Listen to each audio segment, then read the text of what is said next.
আসসালামু আলাইকুম dear viewers. আজকে আমরা কথা বলবো বাচ্চাদের দুধদাত সম্পর্কে। অনেক সময় ৩-৪ বছরের বাচ্চাদের অভিভাবক আমাদের কাছে আসে বাচ্চার দাঁতে প্রচণ্ড ব্যথা বা গাল ফুলে গেছে এরকম অভিযোগ নিয়ে। আসার পরে তারা আমাদেরকে প্রায়শই বলে যে, "ডাক্তার সাহেব দাঁতটা তুলে ফেলেন।"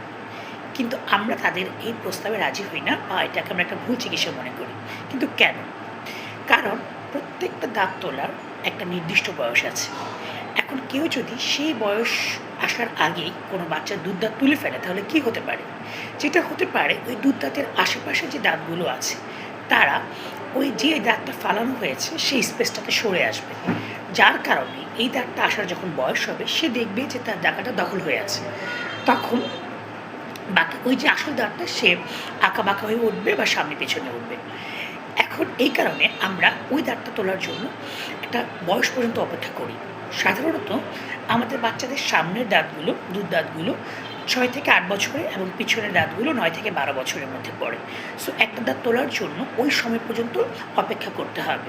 আর এখন তাহলে প্রশ্ন হচ্ছে তাহলে ওই সময়টা কী করবে? এখন এই বাচ্চার দাঁতের তীব্র ব্যথা, গাল ফুলে গেছে, এই চিকিৎসার জন্য বাচ্চাদেরকে আমরা পালপেক্টমি বা পালপোটমি এই চিকিৎসাটা করে থাকি।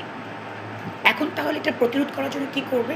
এজন্য আমরা আগে যেটা বলেছিলাম যে মানুষের নরমাল দাঁতের জন্য যত্ন যেভাবে নিতে হয় বাচ্চাদের সেভাবে দাঁতের যত্ন নিতে হবে এবং প্রতি ৬ মাস অন্তর, অন্তর আপনার ডেন্টাল সার্জনের কাছে দেখাতে হবে। এখানে একটা বিষয় হচ্ছে যে সেই জিনিসটা প্রায় আমাদের অভিভাবকরা ভুল করে। আমাদের বাচ্চার বয়স যখন ৬ বছর হয় তখন মুখে একটা আসল দাঁত আসে। এখন এই আসল দাঁত আসলে আমাদের অভিভাবকরা এটাকে দুধদাঁত হিসেবে মনে করে। দেখা যায় যে ওই দাঁতটা যখন নষ্ট হয়ে যায় তখন তাদের বিষয়ে কোনো কনসার্ন থাকে না।